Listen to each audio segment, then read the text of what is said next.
In the movie The Secret, I quoted Dr. Wernher von Braun, who is considered by many as the father of the space program. He said, the natural laws of this universe are so precise that we don't have any difficulty building a spaceship, sending people to the moon, and we can time the landing with the precision of a fraction of a second.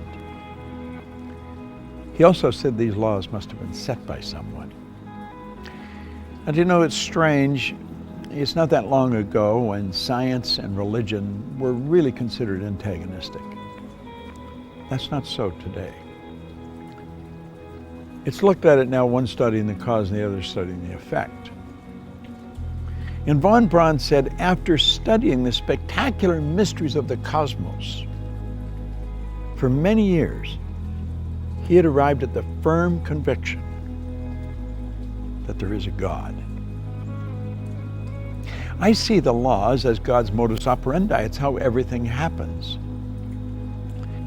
The Secret was based on the concept of law of attraction.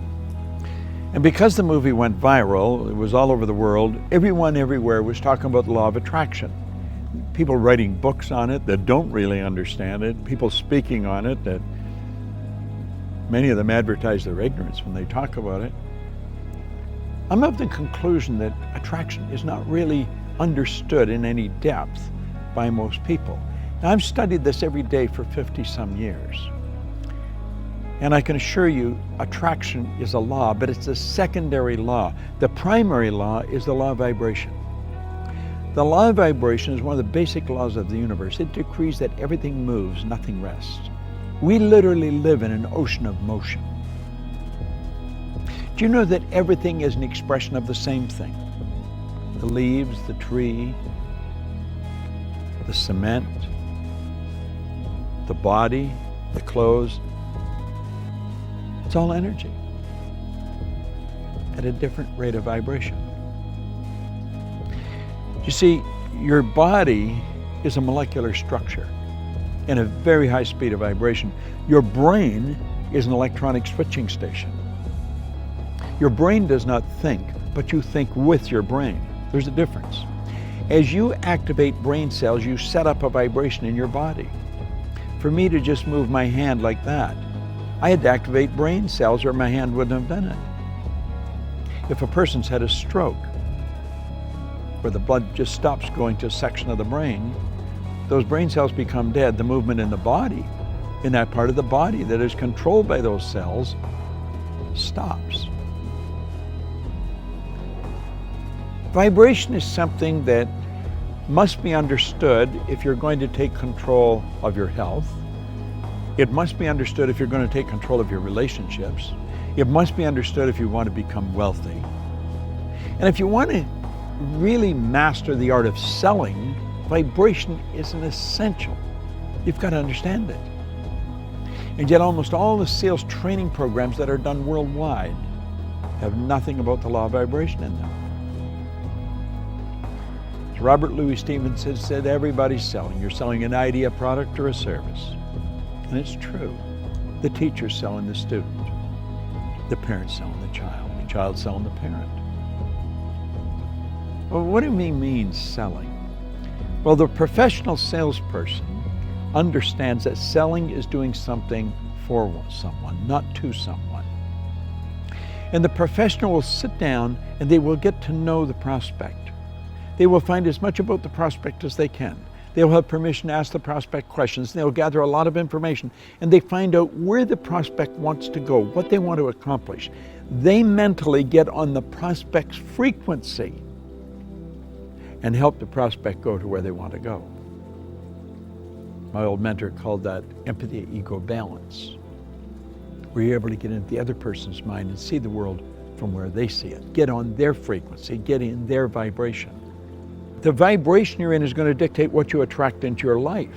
And if you're troubled, and you're worried, you're going to attract a lot of bad energy. That's why the great sufferer in the Bible said, "Lo, the thing I fear has come to visit upon me." Well, fear is a very negative vibration. It's a very negative emotion. It's caused by doubt and worry, and doubt and worry is really caused by ignorance. That's That's why Solomon said, in all you're getting, get understanding.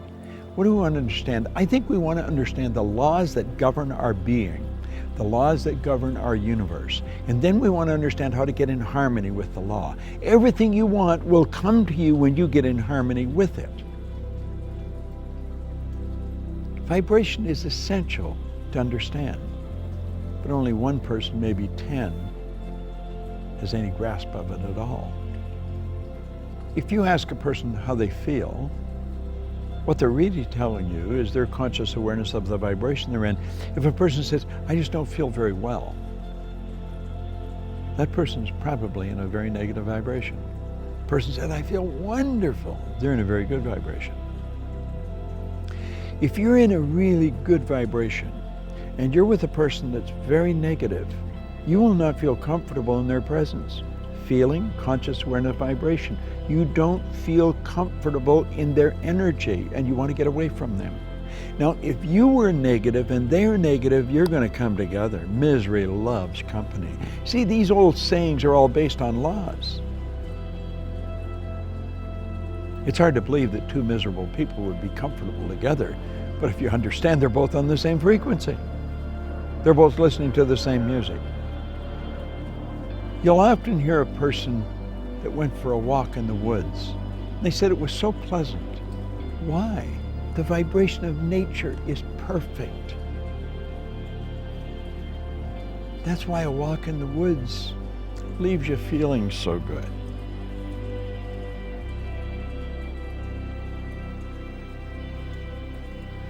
What do you understand about the law of vibration?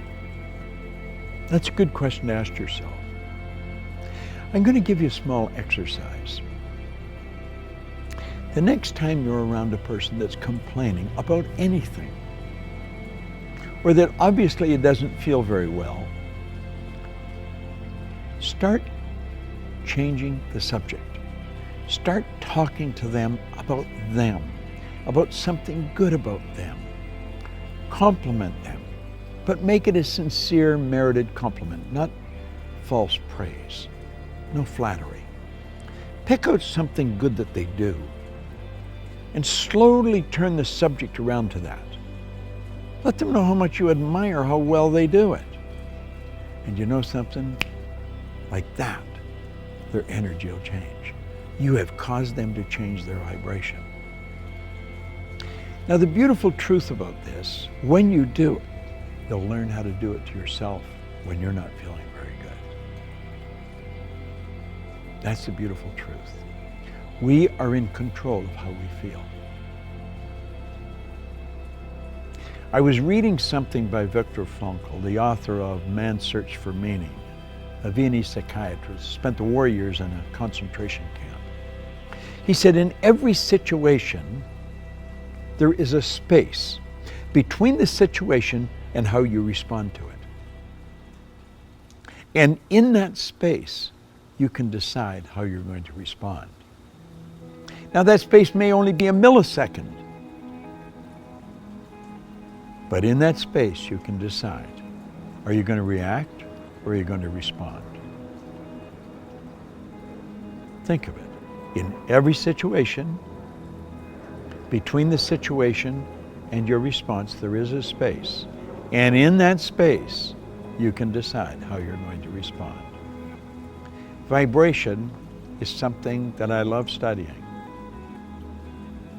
When you're in a restaurant or in a store or any place where the energy is really good, you feel very comfortable. It's the vibration in the place. You've gone into a restaurant and sat down, and before you ordered anything, all of a sudden you don't want to eat there. Why? It's the energy, it's the vibration of that place. You should get up and leave. Go where you feel comfortable. Do what makes you feel good. That's why people that are doing what they love never have to work again. They spend their whole life in a wonderful vibration. The person who truly understands how to pray puts himself in a wonderful vibration. I want to suggest you study it and understand this. you will attract to you whatever you're in harmonious vibration with. You are in control of the vibration you're in.